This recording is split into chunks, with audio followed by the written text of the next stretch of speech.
présenter, je suis Bertrand Nobiliaux, je représente les activités énergie du groupe Ségula. Énergie au sens large, puisque Ségula est un acteur des énergies, renouvelables bien entendu, mais également présent dans l'oil and gas, le nucléaire, l'hydroélectricité, depuis de nombreuses années maintenant. Et je vais vous parler de l'industrialisation des EMR, et en quoi c'est important, et en quoi pour nous ça nous semble un enjeu assez majeur du secteur, et surtout comment on peut contribuer à cette industrialisation, avec quels leviers, quelles compétences, et pour quel objectif. Alors d'abord, pourquoi l'industrialisation des EMR? Les EMR, c'est une source d'énergie c'est un relais assez colossal qu'il faut aller chercher, et ça met en œuvre des projets extrêmement complexes, extrêmement capitalistiques. Ça met en œuvre aussi des innovations qu'il faut faire émerger. Et l'enjeu de ces projets qui sont menés, de ces développements qui sont conduits, c'est d'accéder à une énergie qui soit bien entendu durable, soutenable, et qui soit accessible à l'ensemble, enfin tout à chacun, et qui soit donc compétitive. Donc un des premiers enjeux de l'industrialisation, c'est d'arriver à ce que on mette en œuvre ces gisements d'énergie marine d'une manière qui soit accessible et qui soit compétitive, en prenant en compte toute la complexité de ces projets et en prenant en compte l'écosystème. La complexité, c'est aussi un facteur qui génère de l'incertitude, du risque. Et donc, il faut aussi prendre en compte ces risques. Et l'industrialisation des EMR, c'est aussi une façon de prendre en compte ces risques, de les maîtriser, de les piloter, de les couvrir. Je pense bien entendu au risque environnement, dans un milieu sensible, dans des conditions de travail qui sont compliquées. Donc on prend en compte l'environnement, on prend en compte la sécurité industrielle, la sécurité des personnes qui viennent opérer, la sécurité également des parties prenantes locales, des acteurs maritimes. Et donc c'est aussi important d'avoir une conduite professionnelle, industrielle de ces projets. Et puis c'est aussi une façon d'assurer que le CAPEX qui est injecté dans ces projets, qui est colossal quand on commence à parler d'énergie marine dans certains projets, soit couvert par une pratique qui pilote ces risques. L'industrialisation, c'est aussi un vecteur d'émergence des concepts innovants. L'énergie marine foisonne aujourd'hui de projets nouveaux, de concepts qui arrivent et qui ont besoin d'être accélérés pour certains, d'émerger pour certains et d'être accélérés pour d'autres. Et l'industrialisation que l'on peut proposer, c'est une façon de faire émerger, de réduire le time to market de ces produits, de manière à ce qu'ils trouvent leur marché, qu'ils aient une vie propre. Et donc c'est aussi ce vecteur que l'on pousse chez Ségula. Donc l'accélération des projets innovants par des méthodes dont je parlerai juste après. Et cette industrialisation, elle concerne non seulement les produits, le développement des produits, depuis leur conception jusqu'à leur industrialisation, leur réalisation, leur fabrication, mais également les projets, l'installation de ces équipements en mer. Donc c'est une chaîne de valeur complète qu'il faut comprendre, qu'il faut adresser avec des pratiques qui viennent d'une industrie développée, mature, vers une industrie qui l'est moins.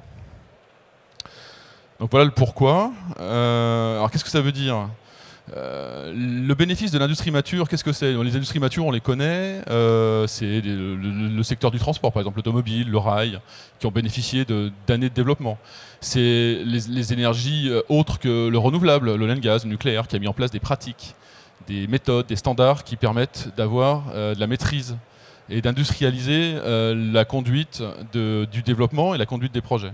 Donc c'est s'inspirer de ces industries qui sont plus matures, qui possèdent un savoir-faire plus ancien pour soutenir les projets qu'ils sont moins. L'industrialisation, c'est aussi intégrer les partenaires, et les partenaires qui sont tout d'abord l'État, qui met en place des mécanismes de soutien aux énergies renouvelables, notamment aux énergies renouvelables marines. Et c'est une façon aussi d'assurer que pour la collectivité, que ces mécanismes soient vertueux. Et enfin, c'est aussi trouver les bonnes compétences, les articuler. Et donc ces compétences, on le pense, viennent d'industries plus matures vers les énergies renouvelables. Et les énergies renouvelables marines essentiellement.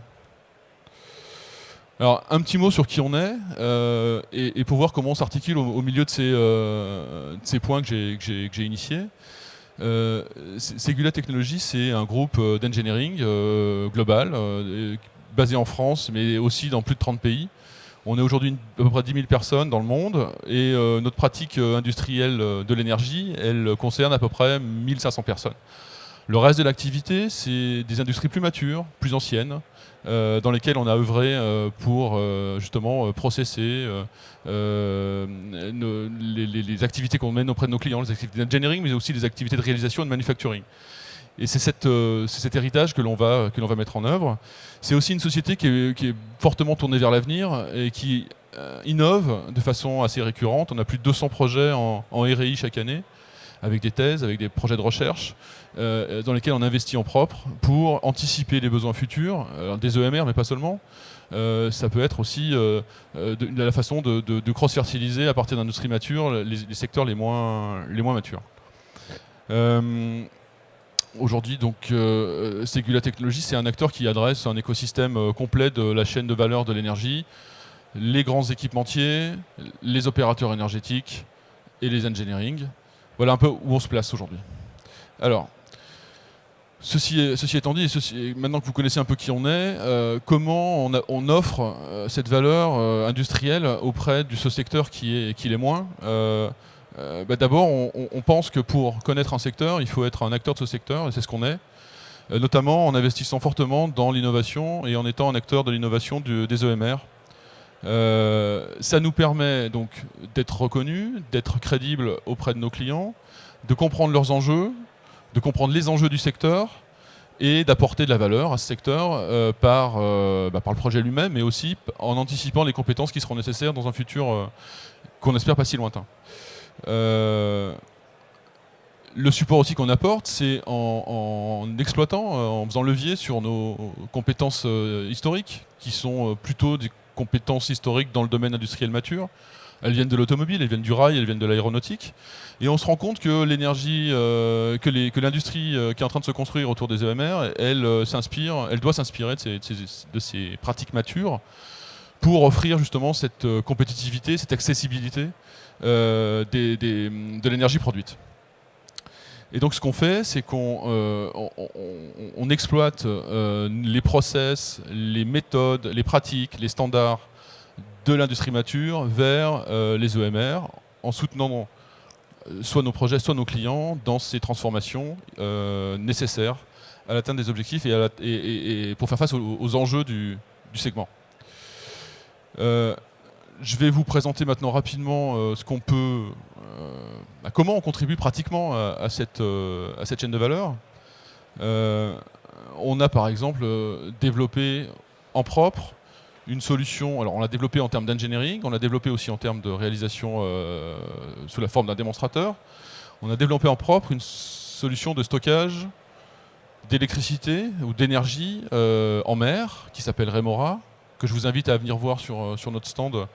On a quelques maquettes qui expliquent un peu mieux le principe, mais grosso modo c'est un stockage d'énergie sous forme d'air comprimé, dont le secret, dans le principe, et que c'est une compression isotherme, ce qui lui confère un rendement assez élevé, de 70% environ, et ce qui, compte tenu du fait que c'est une solution marine, elle présente des synergies assez évidentes avec la production en mer d'énergie, soit par, là sur l'image on a une illustration avec un champ éolien.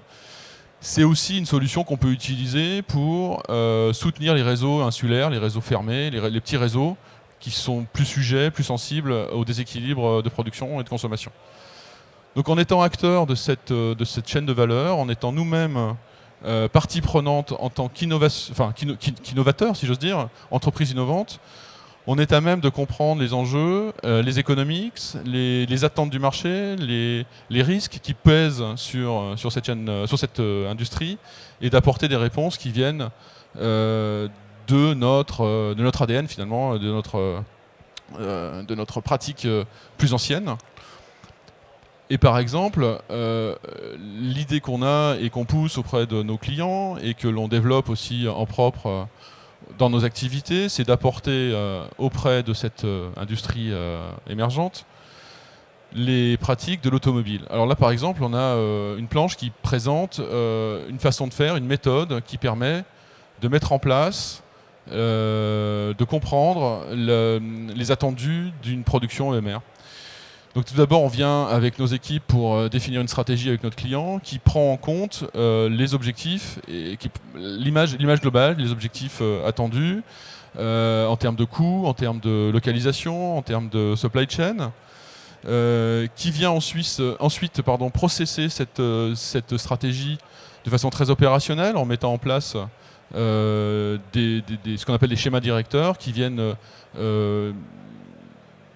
concevoir et étudier d'abord et puis ensuite concevoir l'ensemble de l'écosystème, qui vient ensuite mettre en place des organisations qui sont à même de répondre à ces besoins de développement et qu'on vient piloter de façon extrêmement précise pour assurer les ramp-up de production qui sont attendus. Donc en phase c'est vraiment un process qui s'adresse aux industries qui sont en émergence, soit portées par des groupes qui sont en phase de construction d'une usine par exemple, soit pour des groupes qui sont en phase d'innovation pour les aider à passer à une étape et à scaler. Donc ça, c'est des process robustes, industriels, éprouvés, qui viennent d'industries matures, qu'on adapte à une industrie qui est plus innovante. Et bien entendu, autour de ça, on met de la compétence, on met de l'organisation, on met des process qui veillent à atteindre les objectifs. Donc, un petit rappel sur cette slide. Hein, on est donc en mesure de faire ce plan industriel. On l'a fait plusieurs fois, à la fois dans l'automobile et puis dans des secteurs plus émergents. De mettre en place les lignes de process, hein, les lignes de procédés, les lignes de fabrication. Donc, en concevant les postes de travail, en concevant les outillages, en concevant toute la chaîne de valeur autour de ces produits et de ces usines, en organisant la supply chain, en la pilotant, en mettant en place des centres logistiques qui sont pilotés, qui sont ensuite intégrés dans la chaîne de valeur globale du produit. Donc tout ça s'inscrit dans un schéma usine du futur dans lequel qui n'est pas le propos d'aujourd'hui, mais qui permet de comprendre cet écosystème industriel qu'on vient mettre en place, toujours dans une finalité d'avoir des produits qui s'inscrivent dans un marché en termes de durabilité et de compétitivité. Le deuxième point sur lequel on s'appuie, c'est qu'on vient pivoter nos compétences historiques dans le domaine de l'énergie, notamment de l'oil and gas, vers les énergies renouvelables. Ça nous apporte de la crédibilité. Aujourd'hui, les capex dans les énergies marines sont tellement élevés qu'il faut du professionnalisme. Il faut arriver avec de l'expérience, et l'expérience, on l'a gagnée dans l'offshore pétrolier, et on vient intégrer nos compétences et nos savoir-faire. On vient intégrer dans ces compétences et dans ce savoir-faire les enjeux du renouvelable, les economics du renouvelable, et les notions de sécurité, d'environnement sont maintenues, hein, qui étaient déjà là dans les industries précédentes, sont maintenues et sont renforcées pour prendre en compte les nouveaux enjeux. On vient également intégrer du digital. C'est aussi pour nous, en tant qu'ingénieristes, une façon de, à la fois,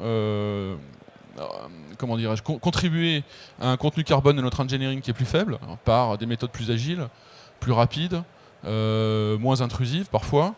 Et c'est aussi une façon d'accélérer la compétitivité et l'émergence des solutions par la rapidité d'exécution et par la réduction des temps de cycle d'engineering.